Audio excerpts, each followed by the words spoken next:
Most repeated MCQs of classroom management and discipline. The main purpose of classroom management is maintain silence, control students, create an environment that supports learning, follow school rules.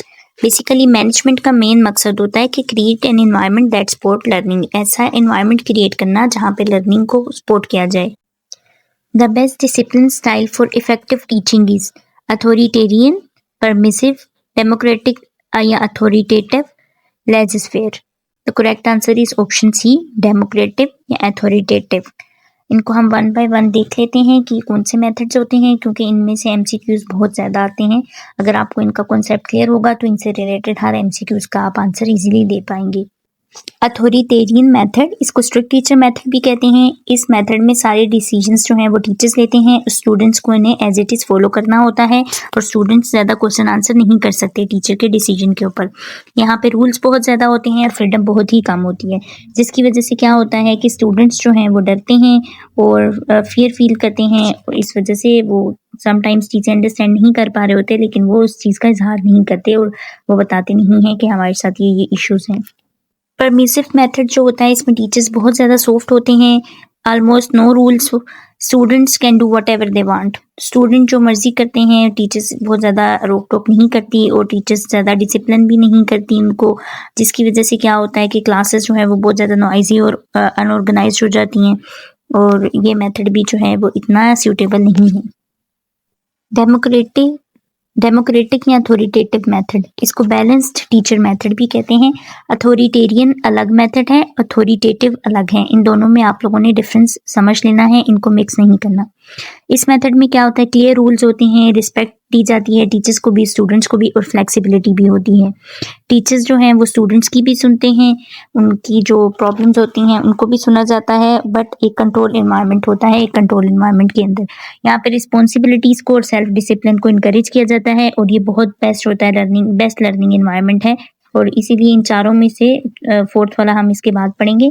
इन चारों में से सबसे best method जो है वो democratic या authoritative ही है. लेज़र-फेयर मेथड में टीचर्स की इन्वॉल्वमेंट बिल्कुल ज़ीरो के बराबर होती है. Teachers as a silent observer के तौर पे काम कर रही होती हैं. और इसके अलावा क्या होता है कि टीचर्स जो हैं वो काम तो देती हैं, उनको क्वेश्चंस देती हैं, प्रोजेक्ट्स देती हैं, बट उनको गाइड नहीं करती सही तरीके से, और स्टूडेंट्स को हर चीज़ खुद ही मैनेज करनी होती है, जिसकी वजह से क्या होता है कि स्टूडेंट्स बहुत ज़्यादा कन्फ्यूज हो जाते हैं, वो अपने टास्क पूरे नहीं कर पाते. Withitness, teacher always aware was proposed by. Withitness को कॉन्सेप्ट किसने दिया था, स्किनर, कॉनिन, पिगेट या ग्लेसर. कॉनिन ने दिया था और उसके अकॉर्डिंग ये था कि टीचर्स जो हैं वो अवेयर होती है कि क्लास में क्या क्या हो रहा है, वो हर स्टूडेंट के बिहेवियर से अवेयर होती है कि बैक बेंचर्स या फ्रंट बेंचर्स या मिड वाले स्टूडेंट्स क्या कर रहे हैं. Ripple effect is associated with Piaget, Kounin, Maslow, Vygotsky. ये कॉन्सेप्ट जो है कॉनिन ने दिया था और रिपल इफेक्ट ये है कि अगर टीचर एक स्टूडेंट को अच्छे तरीके से गाइड करती है तो बाकी क्लास भी उसको देखकर इम्प्रूव करती है. The first step in classroom management is punishing, establishing rules and routines, giving homework, taking attendance. Classroom management का सबसे फर्स्ट स्टेप जो है वो इस्टेब्लिशिंग रूल्स एंड रूटीन्स होता है, क्योंकि सबसे पहले क्लासरूम मैनेजमेंट में सबसे पहली चीज़ यही आती है कि सबसे पहले क्लासरूम के रूल्स और रेगुलेशंस बनाए जाएं कि कौन कौन से रूल्स क्लासरूम में फॉलो करने हैं, ताकि सब स्टूडेंट्स को पता हो कि ये रूल्स हैं और हमने ये फॉलो करने हैं. Approach that encourage self discipline is punishment, reinforcement, democratic approach, time out. Democratic approach, इसको हम पहले भी पढ़ चुके हैं. इसमें स्टूडेंट्स को रिस्पेक्ट दी जाती है, तो ये इनकरेज करती है सेल्फ डिसिप्लिन को. Immediate and consistent action on misbehaviour is called proximity, prompting, assertive discipline, consequences.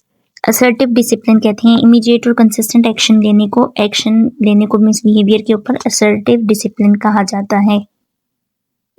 Time on task increases when the teacher gives punishment, keeps smooth transitions, assign more homework, tasks more. Option B is the correct answer, keep smooth transition. Basically time on task में क्या होता है कि teacher एक activity से दूसरी activities पे students को जितनी जल्दी शिफ्ट करता है उसमें टाइम वेस्ट कम होता है और स्टूडेंट जो है वो ज़्यादा प्रोडक्टिव वे में काम करता है. Reinforcement increasing behavior comes from. Reinforcement increasing behavior जो है वो स्किनर ने प्रेजेंट किया था. स्किनर के according positive reward good behaviour को इंक्रीज करता है। अगर आप स्टूडेंट्स अच्छा काम करते हैं तो आप उसको कोई अच्छा रिवॉर्ड देते हो, या फॉर एग्जांपल कोई छोटे स्टूडेंट्स हैं, उसने अच्छा काम किया तो आपने उसको चॉकलेट दी, तो वो उसके बिहेवियर को और ज़्यादा बेहतर बनाएगा और वो आइंदा से और भी कोशिश करेगा कि मैं जल्दी से अच्छा सा काम करके टीचर को पहले चेक करा दूँ। Best strategy for preventing problems in class. Class में प्रॉब्लम से बचने के लिए इनमें से कौन सी स्ट्रेटेजी बेस्ट है जो टीचर के लिए वर्क करती है? Seating plan, good lesson planning, calling parents, strict rules. तो correct answer is good lesson planning, क्योंकि अच्छा लेसन प्लान होगा।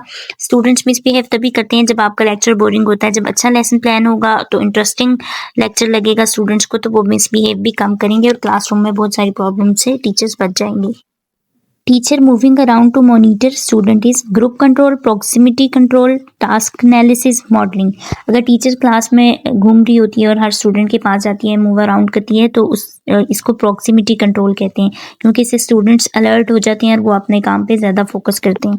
Classroom rules should be complicated, teacher centred, clear and few, change daily. Classroom के जो rules हैं वो clear and few होने चाहिए, क्योंकि कॉम्प्लिकेटेड होंगे तो स्टूडेंट्स को समझ नहीं आएंगे। टीचर सेंटर्ड होंगे तो स्टूडेंट्स जो हैं वो कहेंगे तो टीचर के साइड पे जा रहे हैं ज़्यादा।